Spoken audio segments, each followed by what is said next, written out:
Welcome everyone. हम लोग solve कर रहे हैं प्रीवियस ईयर पेपर और ये बहुत ही इम्पोर्टेंट है किसी भी एग्ज़ाम के लिए। तो जब तक आपको आपके जिस भी एग्ज़ाम की प्रिपरेशन कर रहे हैं वो आपका क्वालिफाई नहीं हो जाता है, आपको रेगुलरली हार्ड वर्क करना है। तो चलिए मैं भी इसी में आपकी हेल्प कर रही हूँ और मैं करा रही थी पेपर हिमाचल प्रदेश का। तो हिमाचल प्रदेश का पेपर आपने देखा होगा, काफ़ी अच्छा रहा होगा। और ये वाला था हमारा 2018 का, जिसमें हमने ऑलरेडी 50 को कंप्लीट कर लिया है। आज हमारा टारगेट 51 to 100 है, तो हम लोग इसको देखेंगे और इसमें सीखने वाले हैं काफ़ी कुछ नया और देखने वाले हैं यूनिक क्वेश्चंस को। तो चलिए विदाउट एनी टाइम वेस्टिंग हम लोग स्टार्ट कर देते हैं क्वेश्चन नंबर 51 से। फिर क्वेश्चन नंबर 51 हमारा क्या कह रहा है, चलिए हम लोग इसको फटाफट देख लेते हैं। तो हमारा क्वेश्चन कह रहा है, निम्नलिखित में से किस सिद्धांतवादी ने समसामयिक समाज को एक ऐसी मृतक संस्कृति बताया जिसकी मृत्यु सभी सामाजिक पृथकताओं और भेदभाव का उदाहरण है। तो ये जो क्वेश्चन आप देख रहे हैं ये आपके लिए काफ़ी इम्पोर्टेंट रहने वाला है और इसमें ये पूछ रहा है कि किसने जो कल्चर है उसको एक डेथ कल्चर से तुलना किया है या डेथ कल्चर के बारे में बताया है, तो वो आपको देखना है।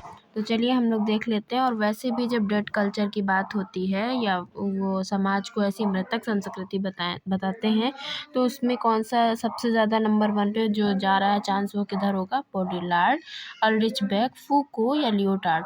तो वो सबसे ज़्यादा जो नंबर जा रहा है प्रेफरेंस का वो हो जाएगा बॉडीलार्ड, क्योंकि उन्होंने ही डेड कल्चर की बात की है।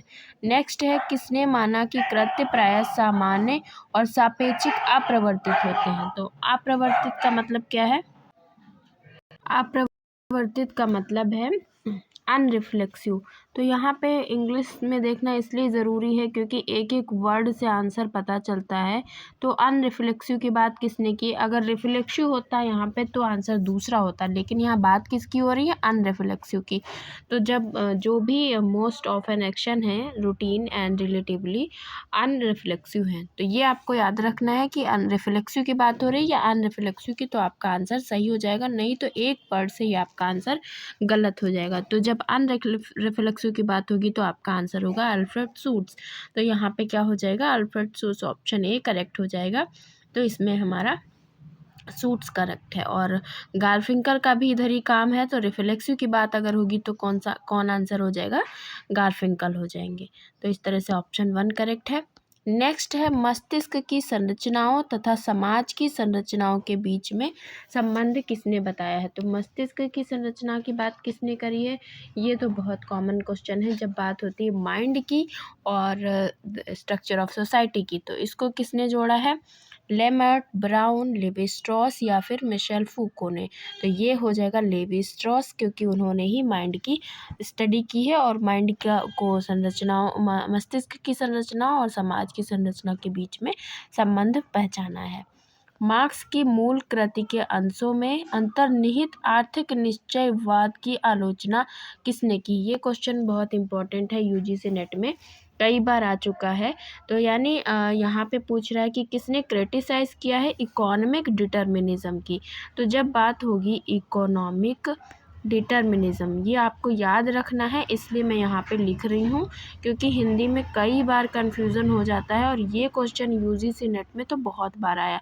Economic determinism to be implicit in parts of Marx's original work. तो यहाँ पे आपको याद क्या करना है? ये इकोनॉमिक डिटर्मिनिज्म आपको याद रखना है, यानी आर्थिक निश्चयवाद की आलोचना किसने की है, बस ये आपको याद रखना है। तो आर्थिक निश्चयवाद की जो आलोचना करते हैं वो हैबरमास, बर्टोमोर, मोरो या अल्थुजर। तो आपका आंसर हो जाएगा हैबरमास, ऑप्शन 1 करेक्ट हो जाएगा। और मैं आपको बता रही हूँ ये बहुत ज़्यादा इम्पोर्टेंट क्वेश्चन है, कई बार रिपीट हो चुका है, तो ये आपको याद कर लेना है। इकोनॉमिक डिटर्मिनिज्म की क्रिटिसिज्म की है हैबरमास ने।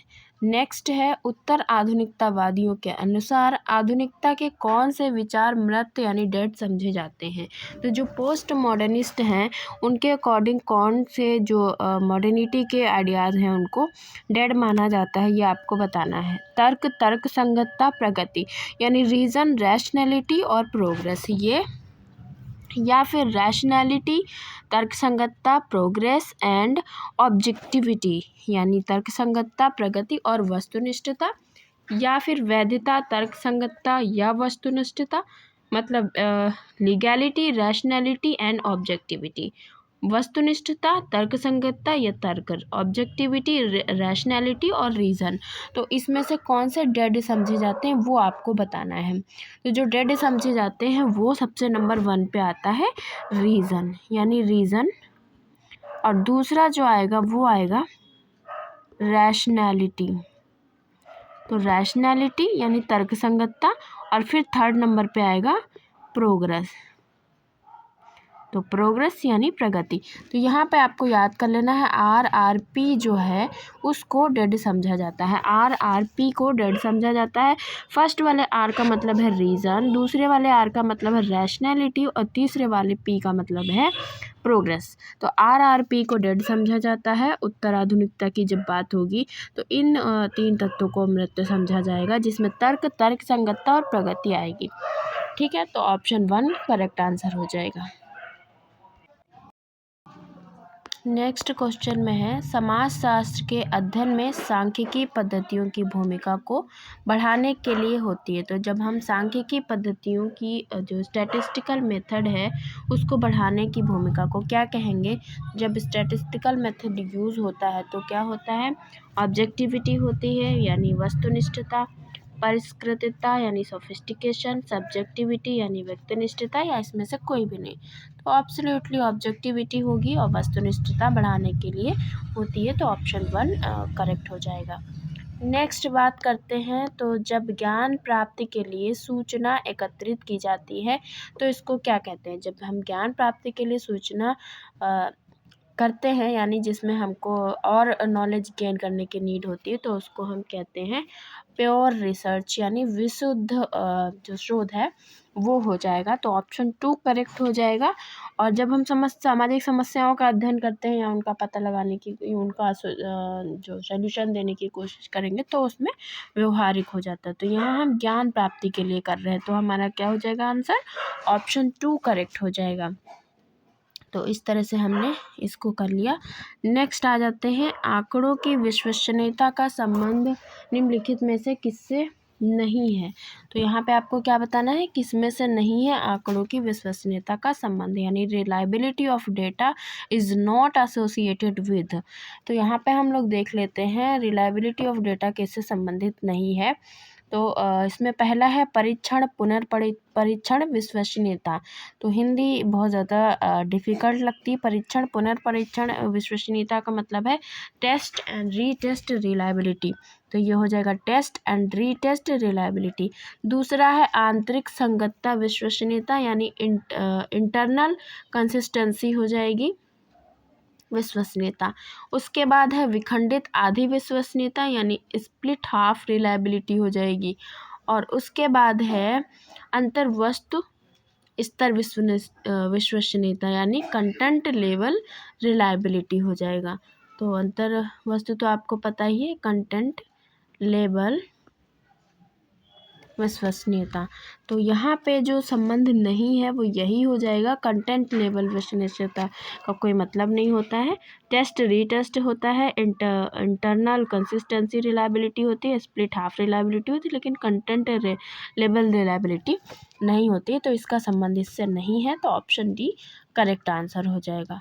नेक्स्ट है, निम्नलिखित में से किस समाजशास्त्री ने प्रयोगात्मक शोध स्टार्ट किया था? तो एक्सपेरिमेंटल रिसर्च किसने स्टार्ट किया था? Durkheim, JS. मिल, बुगार्ड्स या फिर लुंडबर्ग। ये बहुत अच्छा क्वेश्चन है। और ये जो एक्सपेरिमेंटल रिसर्च स्टार्ट किया था वो स्टार्ट किया था जे.एस. मिल ने। तो ऑप्शन 2 करेक्ट हो जाएगा। नेक्स्ट है, निदानात्मक शोध विकल्प के लिए क्या उचित नहीं है, यानी डायग्नोस्टिक रिसर्च डिज़ाइन के लिए क्या उचित नहीं है?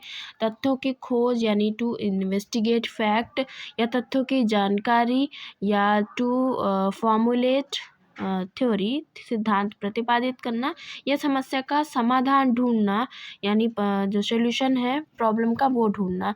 तो क्या संबंधित नहीं है? तो समाधान तो ढूंढता ही ढूंढता और तथ्यों की खोज भी करेगा। तभी तो कोई प्रॉब्लम निकालेगा, फिर उसका सॉल्यूशन करेगा। और यहाँ पे आपको बताना है क्या संबंधित नहीं है, तथ्यों की जानकारी भी लेगा, लेकिन थ्योरी जो है वो प्रतिपादित नहीं करेगा, फॉर्मूलेट थ्योरी नहीं करेगा। तो ऑप्शन जो सी है वो करेक्ट है। तो ये बहुत सिंपल क्वेश्चन था।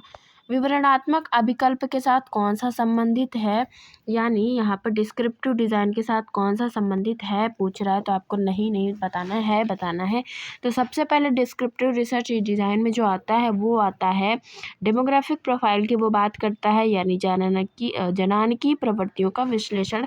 तो सबसे नंबर 1 पे ही यही संबंधित हो जाएगा, बाकी को हमें देख लेना है, लेकिन वो नहीं है। विकास का हस्तक्षेप के प्रभाव का मूल्यांकन, स्त्रियों के विरुद्ध हिंसा की कारणात्मक व्याख्या, अन्योन सांस्कृतिक अध्ययन।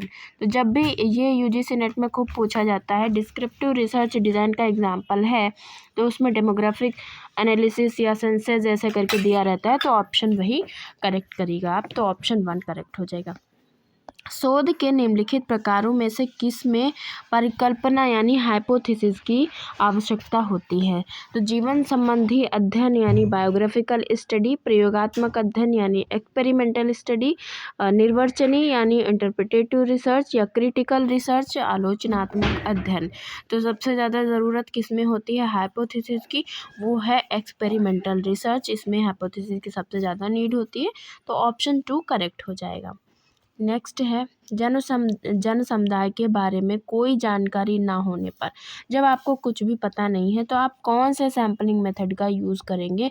सुविधाजनक प्रतिचयन पद्धति, या फिर जो पर्पजिव रिसर्च सैम्पलिंग मेथड है, स्वोद्देश्य प्रतिचयन पद्धति, या नित्यांश प्रतिचयन का मतलब है कोटा सैम्पलिंग, या फिर स्नोबॉल सैम्पलिंग मेथड, और सुविधाजनक मतलब कन्वीनियंट,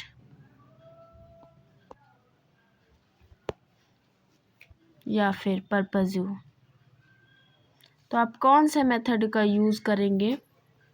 जब आपको कुछ पता नहीं है तो आप सबसे पहले स्नोबॉल मेथड का यूज़ करेंगे, यानी एक दो जो आपके जानने वाले हैं फिर उनसे पूछेंगे, उनके कौन से जानने वाले हैं, फिर इन लोगों से पूछेंगे, फिर इन लोगों से पूछ के फिर आप अपना सैंपल जो भी है वो अपना जितना आपको चाहिए वो निकाल लेंगे। तो इस तरह से आप स्नोबॉल मेथड का यूज़ करेंगे जब आपको कुछ भी पता नहीं होगा।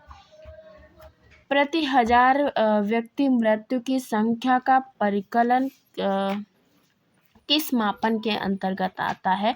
तो सबसे पहले यहाँ पे पूछ रहा है प्रति 1000 व्यक्ति मृत्यु की संख्या का परिकलन किस मापन के अंतर्गत आता है? तो ये क्वेश्चन ना केवल यही इम्पोर्टेंट है कि आपको इसका आंसर पता हो, बल्कि साथ ही साथ आपको इन सभी का मीनिंग भी पता हो, वो आपको यहाँ पे बहुत इम्पोर्टेंट है और ये आपके आगे बहुत काम आने वाला है। तो नामित पैमाना का मतलब है नॉमिनल स्केल, और आपको स्केल तो पता ही होनी चाहिए क्योंकि ये काफ़ी पूछा जाता है। तो सबसे जो सिंपल होती है स्केल वो नॉमिनल स्केल ही होती है। नॉमिनल स्केल क्या होती है ये भी आपको पता होना चाहिए।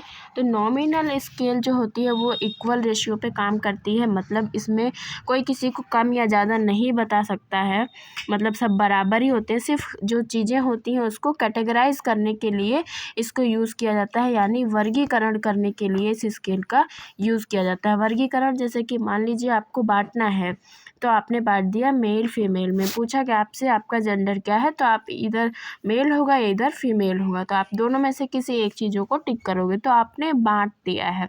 इसमें हम ये नहीं बता सकते कि मेल अच्छा है फीमेल ख़राब है, या हम इसको जैसे दूसरे एग्जाम्पल से समझना चाहें तो हमने मान लीजिए किसी से पूछा कि आपकी आँखों का कौन सा कलर है, तो मान लीजिए किसी ने बताया उसका ब्राउन, ने बताया ब्लैक है, तो हम ये नहीं बता सकते ब्राउन वाला ज़्यादा अच्छा ब्लैक वाला ख़राब, या ये वाला ब्लैक वाला ज़्यादा अच्छा ब्राउन वाला ख़राब। हमने सिर्फ चीज़ों को क्या किया है, कैटेगराइज किया है। तो ये जो काम करता है वो किस चीज़ का करता है, कैटेगराइजेशन का काम करता है। सबसे नंबर 1 पे आपको ये याद रखना है, जो नॉमिनल स्केल होता है वो किसका काम करेगा, कैटेगराइजेशन का काम करेगा। जैसे हमने किसी से पूछा कि आपके पास कौन से पेट एनिमल है। तो किसी ने बताया डॉग है, किसी के पास कैट है, किसी के पास बर्ड है। तो अब हम इसमें नहीं बता सकते कि ये ज़्यादा अच्छा है, ये ज़्यादा ख़राब। हमने नॉर्मली क्या किया, कैटेगराइज कर दिया कि ये हो सकता है।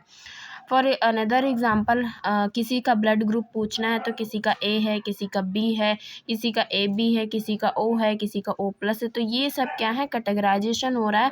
इसमें अच्छा ख़राब कुछ नहीं होता, सबको हमने इक्वल माना है। मतलब जो नॉमिनल स्केल होता है वो हमने पहले ही बताया था इक्वली होता है, उसमें कोई भी रैंक नहीं होती है, उसमें हम किसी को भी अच्छा ख़राब नहीं कह सकते हैं, सब बराबर होता है, बस वो कैटेगराइज होता है। तो नॉमिनल स्केल के एग्जांपल काफ़ी पूछे जाते हैं, UGC नेट हो या असिस्टेंट प्रोफेसर हो, कोई भी एग्ज़ाम हो, फर्स्ट पेपर में भी पूछा जा सकता है। तो आपको इन स्केल में डिफरेंस पता होना चाहिए। तो अभी आपको आई होप नॉमिनल स्केल का एग्जाम्पल भी समझ में आ गया होगा, मतलब भी समझ में आ गया होगा। अब हम लोग बात कर लेते हैं दूसरा जो क्रम सूचक पैमाना है, यानी वो क्या है, ऑर्डिनल। तो ऑर्डिनल भी हमें पता होना चाहिए कि ऑर्डिनल क्या होता है। तो ऑर्डिनल भी उतना ही इम्पोर्टेंट है जितना आपका ये है नॉमिनल। तो ऑर्डिनल में क्या होता है, जैसे ये इक्वल था तो ये इक्वल नहीं होता है। इसमें जो पहली सबसे मेन चीज़ याद रखनी है आपको, वो इसमें रैंक होता है। जहाँ वो समानता की बात कर रहा था, यहाँ इसमें आपको डिफरेंस देखने को मिलेगा।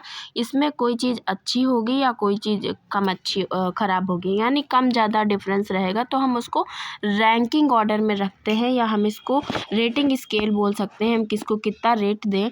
या हम इसको ऐसे बोल सकते हैं कि हम जैसे लिकर्ट जो स्केल थी उसको उस कैटेगरी में हम इसको रख सकते हैं, ये लिकर्ट स्केल की तरह होता है। लिकर्ट स्केल में क्या होता था, उसमें ये होता था जैसे किसी चीज़ के लिए पूछा गया कि तो किसी ने क्या पूछा कि आप किसी चीज़ से कितना सेटिस्फाई हो। तो किसी ने बोला कि फुली सेटिस्फाइड, किसी ने बोला वेरी सेटिस्फाइड, किसी ने बोला न्यूट्रल, किसी ने बोला डिससेटिस्फाइड, या फिर किसी ने बोला वेरी डिससेटिस्फाइड। तो ये क्या हो गया, रैंक हो गई सबकी अलग अलग, कौन कितना है, और यही लिकर्ट स्केल बात करता है। दूसरा अगर हम बात करें कि इसमें जैसे मान लीजिए किसी से पूछा गया कि आप कितना एग्री हो, डिसएग्री, ये सब जो चीज़ें आती हैं वो सब लिकर्ट स्केल में आती है। Strongly agree, disagree, neither agree, nor disagree, या एग्री स्ट्रांगली एग्री। तो ये सब रैंक में आ जाएगा। दूसरा, आप किसी से एजुकेशनल लेवल पे बात करते हो तो किसी का 10th है, किसी का UG है, किसी का PG है, तो ये सब रैंक में डिवाइड हो जाएगा। और इसी तरह आपने अगर किसी से पूछा कि आपकी इनकम कितनी, तो कोई हाई लेवल में आएगा, कोई मिडिल लेवल में आएगा, किसी लो लेवल में आएगा। तो इन सबको आप रैंक दे दोगे, फर्स्ट, सेकंड, थर्ड, कैसे कैसे आपको देना है, तो ये सब ऑर्डिनल में आ जाएगा। तो ये भी क्वेश्चन इम्पोर्टेंट है, और इस तरह से आपको रैंकिंग ऑर्डर में जब किसी चीज़ को लगाना होता है तो वो ऑर्डिनल में आ जाएगा। अब हम थर्ड अगर बात करें तो वो पूछ रहा है अनुपात पैमाना, यानी रेशियो स्केल। तो रेशियो स्केल तो पता ही है आपको, जो परसेंटेज में निकलेगी वो कितना रेशियो आ रहा है। और लास्ट वाला जो है वो कौन सा है, वो है इंटरवल स्केल। तो उसमें क्या होता है, उसमें आपको किसी भी संख्या के बीच में कितना आ रहा है वो आपको बताना होता है। दो संख्याओं के बीच में क्या अंतर आ रहा है वो आपको बताना होता है। जैसे 15 से 20, 10 से 20, इसके बीच में क्या डिफरेंस आ रहा है तो वो बताना होता है। तो यहाँ तो पूछ रहा था प्रति हज़ार, तो मतलब वो परसेंटेज में है तो आपका रेशियो हो जाएगा। लेकिन इम्पॉर्टेंट थी ये ऑर्डिनल और नॉमिनल, इसमें कन्फ्यूज़न बहुत हो जाता था, तो इसलिए हमने इस पर थोड़ा टाइम ले लिया। अब नॉमिनल और ऑर्डिनल में कंफ्यूज नहीं होना है, वो इक्वल रहेगा, और जो ऑर्डिनल है वो रैंकिंग ऑर्डर में आपका रहेगा, और इसमें सेम रहेगा। मतलब आपसे कोई पूछ रहा है आप किस चीज़ से जाना पसंद करते हो, तो आप चाहे कार से जाओ, चाहे ट्रेन से जाओ, चाहे आप बाय एयर जाओ, उसमें हम कुछ भी नहीं बता सकते ये ज़्यादा अच्छा है, ये ज़्यादा ख़राब है, उसमें कोई भी रैंक नहीं होता है, वो इक्वल होता है। तो आई होप आपको ये सारे ही स्केल समझ में आ गए होंगे, क्योंकि ये काफ़ी इंपॉर्टेंट है, तो सभी को पता होना चाहिए। नेक्स्ट क्वेश्चन की अगर हम बात करें तो नेक्स्ट क्वेश्चन कह रहा है, जब एक ही वस्तु पर एक विशेष तकनीकी को बारंबार प्रयुक्त करने पर एक ही परिणाम आएगा। जब एक ही वस्तु पर एक ही परिणाम आता है तो उसको हम क्या कहते हैं, उसको हम कहते हैं वैधता, विश्वसनीयता, संभाव्यता, या व्यक्तपरिकता। तो वो हो जाती है रिलायबिलिटी, यानी विश्वसनीयता। तो ऑप्शन 2 करेक्ट आंसर हो जाएगा। नेक्स्ट हम देखें क्वेश्चन, तो वो है भारत के संपूर्ण समुदायों पर कार्य नामित पीपल ऑफ इंडिया प्रोजेक्ट की किसने पहल की? तो पीपल ऑफ इंडिया जो प्रोजेक्ट है वो किसका है? वो है के.एस. सिंह का। तो ऑप्शन बी करेक्ट हो जाएगा। नेक्स्ट है, यह किसका मत है कि शुद्ध तथा अशुद्ध के बीच मूलभूत विरोध की धारणा जाति प्रथा का प्रमाणिक चिन्ह है? तो ये भी बहुत अच्छा क्वेश्चन है। शुद्ध और अशुद्ध यानी प्योर और इम्प्योर की बात किसने की है कास्ट में? तो वो है श्रीनिवास डिमो सिन्हा या अम्बेडकर। तो वो है डिमो। तो ऑप्शन 2 करेक्ट हो जाएगा। नेक्स्ट क्वेश्चन है, ये किसका कथन है कि भारत में परिवर्तन की दिशा परंपरा उन्मुखीकरण से आधुनिकीकरण की ओर रैखिक विकासवादी स्वरूप से लक्षित होती है? तो बहुत इंपॉर्टेंट डेफिनेशन है और कई बार यूजीसी नेट में भी पूछी है, और इसमें की वर्ड है परंपरा उन्मुखीकरण से आधुनिकीकरण की ओर रैखिक विकासवादी स्वरूप से लक्षित होती है। तो ये किसने बोला है?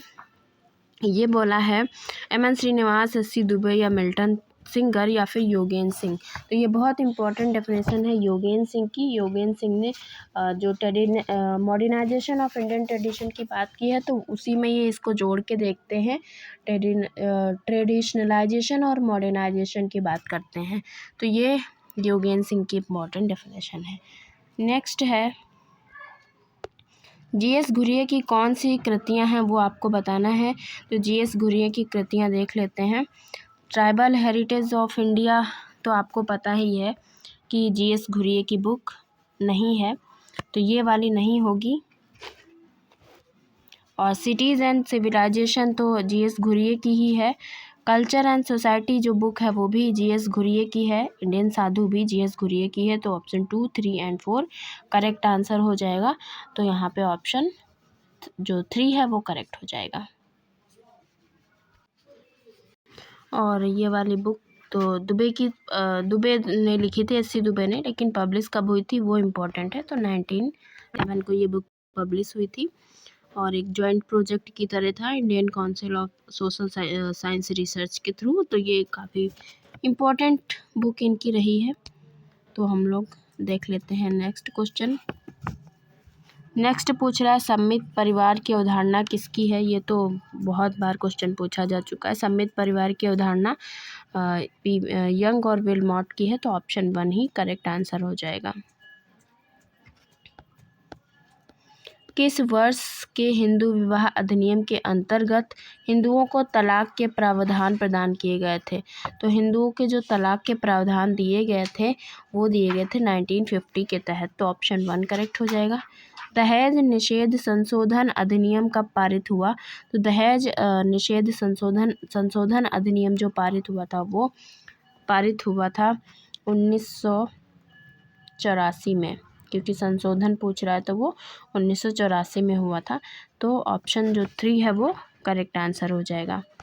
नेक्स्ट है, निम्नलिखित में से कौन समाजशास्त्र के भारतीयकरण के साथ संबंधित है? और यह क्वेश्चन यूजीसी नेट में 2 से 3 बार पूछा गया, और हायर एजुकेशन का जो 50 वाला था उसमें पूछा गया था। तो ये क्वेश्चन इस तरह से इम्पोर्टेंट दिख रहा है मुझे यहाँ पे। तो जो भारतीयकरण के साथ संबंधित हैं वो हैं जी.एस. घुरिये, ए.के. शरण, डी.पी. मुखर्जी। ये तीनों ही भारतीयकरण के साथ संबंधित हैं, तो इसी वजह से ऑप्शन 1 करेक्ट हो जाएगा। तो घुरिये, ए.के. शरण और डी.पी. मुखर्जी, तो ये आपके भारतीयकरण के साथ संबंधित हैं। तो ऑप्शन 1 करेक्ट हो जाएगा। नेक्स्ट क्वेश्चन है, छठी पंचवर्षीय योजनाओं में महिलाओं के बारे में जो अध्याय प्रारंभ किया गया था वो क्या था? तो छठी पंचवर्षीय योजनाओं के जो बारे में शुरू हुआ था उसमें था महिलाएं तथा कल्याण योजनाएं, महिलाएं तथा विकास, शिक्षा या स्वास्थ्य। तो महिलाएं और कल्याण योजनाएं था, जिसमें हमने KVS बताया था आपको। 3, 6 और 9 इस तरह से आपको जोड़ के बताया था कि किस तरह से आप करेंगे। तो छठी पंचवर्षीय योजना में पूछ रहा है, तो छठी में क्या आ जाएगा आपका? कल्याण, और विकास आ जाएगा, महिलाओं के साथ में कल्याण योजनाएं जुड़ जाएगा। तो ऑप्शन 1 जो है वो करेक्ट आंसर हो जाएगा। नेक्स्ट क्वेश्चन है, थोड़ा सा मैंने इसमें मिस्टेक कर दिया। 3, 6, 9 को जो जोड़ेंगे तो KVS को जो मैंने बताया वो जल्दी में मिस्टेक हो गया। 3, 6, 9 को जोड़ के ये वाला क्वेश्चन आपको करना है। और छठी पंचवर्षीय योजना जब आएगी तो 6 के साथ में वी है, तो वी का मतलब हो गया विकास, जो मैं बोल रही थी। कल्याण योजना होगा अगर तो 3 होगा, और 9 अगर होगा तो वहाँ पे क्या होगा, सशक्तिकरण हो जाएगा। तो इस तरह से कंफ्यूज नहीं होना है। कैसे कल्याण, वी से विकास, और एस से हो जाएगा सशक्तिकरण। और तीनों ही क्वेश्चन पूछे जाते हैं, कल्याण, विकास और सशक्तिकरण। तो यहाँ पे छठी पंचवर्षीय में आप देख रहे हैं विकास, तो महिलाओं के साथ में विकास हो जाएगा। तो ये ट्रिक फॉलो करके आप इस तरह से इस सवाल को सही कर सकते हैं। तो ऑप्शन 2 करेक्ट होगा, नॉट 1 करेक्ट होगा। नेक्स्ट क्वेश्चन है, केट मिलेट तथा मेरी डोली किस सिद्धांत से ये संबंधित है। केट मिलेट और मेरी डोली जो है वो रेडिकल हैं या लिबरल हैं या सोशलिस्ट हैं या पोस्ट मॉडर्निस्ट हैं। तो ये जो केट मिलेट और मेरी डोली हैं वो दोनों ही रेडिकल में आएंगे, यानी उग्रवादी सिद्धांत से संबंधित हैं। ये भी यूजीसी नेट में कई बार पूछा जा चुका है। अमर्त्य सेन का जो विकास मॉडल है वो क्या है। तो अमर्त्य सेन का जो विकास मॉडल है वो सामाजिक क्षमता मॉडल है, यानी जो ये वाला है ये आपका सोशल कैपेबिलिटी मॉडल है। तो ऑप्शन 3 करेक्ट हो जाएगा। ज़्यादातर इसमें के क्वेश्चंस रिपीट हुए हैं यूजीसी नेट में, तो जो लोग यूजीसी नेट की प्रिपरेशन कर रहे हैं उनके लिए यह क्वेश्चन आसान हो जाएगा। नेक्स्ट हम क्वेश्चन बात करते हैं, समीर अमीन के बारे में बात करते हैं। तो समीर अमीन जो है वो किसके बारे में बात करते हैं वो आपको बताना है। केंद्र परिधि यानी सेंटर पेरीफेरी, विवृत संवर्त समाज यानी ओपन क्लोज सोसाइटी, केंद्र पश्चिम समाज यानी सेंटर वेस्ट, या न्यायसिता यानी ट्रस्टीशिप। तो जो समीर अमीन है वो बात करते हैं केंद्र परिधि के बारे में, यानी सेंटर पेरीफेरी के बारे में बात करते हैं। और इनकी इन्होंने एक्यूमुलेशन ऑफ वर्ल्ड स्केल में भी राष्ट्र को पूंजीपति राष्ट्र और सर्वहारा राष्ट्र में बांटा है। तो ये भी आपके लिए इम्पोर्टेंट हो सकता है। तो मैं यहाँ पे मेंशन कर दूँ, क्या पता कहीं पूछ ले। Accumulation on a world scale, ये इनकी बुक थी समीर अमीन की, और ये पब्लिश हुई थी 1974 में। तो ये भी क्या पता पूछ ले। इसमें इन्होंने राष्ट्र को पूंजीपति राष्ट्र और सर्वहारा राष्ट्र इन दोनों में बांटा है। तो क्या पता ये भी पूछ ले कि किसने राष्ट्र को पूंजीपति राष्ट्र और सर्वहारा राष्ट्र में बांटा। तो कहीं काल मार्क्स नहीं कर देना है आपको। पूंजीपति और सर्वहारा राष्ट्र अगर होगा तो यहाँ पे आंसर हो जाएगा समीर अमीन। ये भी क्वेश्चन इम्पोर्टेंट है। नेक्स्ट हम लोग देख लेते हैं, किसने आधुनिकता को उन्नत अवस्था का वर्णन करने के लिए जगन्नाथ का नाम दिया। तो जगन्नाथ का नाम किसने दिया है, ये तो यूजीसी नेट में अक्सर आता रहा है। तो एंथोनी गिडिंग्स है, इसलिए इसमें टाइम नहीं वेस्ट करते। निम्नलिखित में से कौन सा भारत में सांस्कृतिक विविधता का सूचक नहीं है। तो कल्चरल डाइवर्सिटी का सूचक कौन सा नहीं है वो आपको बताना है, और इसमें कंफ्यूज नहीं होना है। विविधता का सूचक नहीं है तो प्रजाति है, जाति है, धर्म है, लेकिन जो क्लास है वो विविधता का सूचक नहीं है। तो यहाँ पे कंफ्यूजन नहीं पालना है। विभिन्न धर्म के लोग हैं, विभिन्न जातियों के लोग हैं, विभिन्न प्रजातियों के लोग हैं, तो ये सब एक ही जैसा है, लेकिन जो क्लास है वो उसमें वो इस कैटेगरी में नहीं आएगा। तो ऑप्शन जो सी है वो करेक्ट आंसर है। नेक्स्ट हम लोग देखते हैं, तो नेक्स्ट कह रहा है बृहद परंपरा तथा लघु परंपरा किससे संबंधित है। तो लिटिल ट्रेडिशन और ग्रेट ट्रेडिशन की बात करते हैं रॉबर्ट रेडफील्ड। तो ऑप्शन 2 करेक्ट हो जाएगा। भारतीय संविधान के किस अनुच्छेद में अस्पृश्यता की मनाही की गई है। तो अस्पृश्यता की मनाही किस में की गई है, आर्टिकल 17 में। तो ऑप्शन 3 हो जाएगा। दिल्ली उच्च न्यायालय की स्थापना किस वर्ष में हुई है। तो दिल्ली उच्च न्यायालय की जो स्थापना हुई है वो कौन से वर्ष में हुई है, वो हुई है 1949, 1950 या 1962 या 1966। तो ये हुई है 1966 में दिल्ली उच्च न्यायालय की स्थापना, दिल्ली हाई कोर्ट की स्थापना 1966 में हुई है।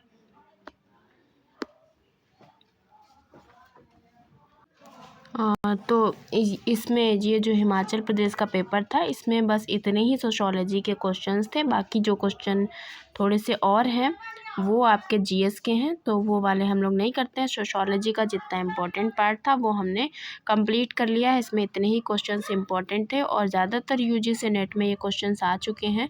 तो हम लोगों ने अपना पूरा जो हिमाचल प्रदेश का 2018 का पेपर था वो वाला हमने कर लिया है।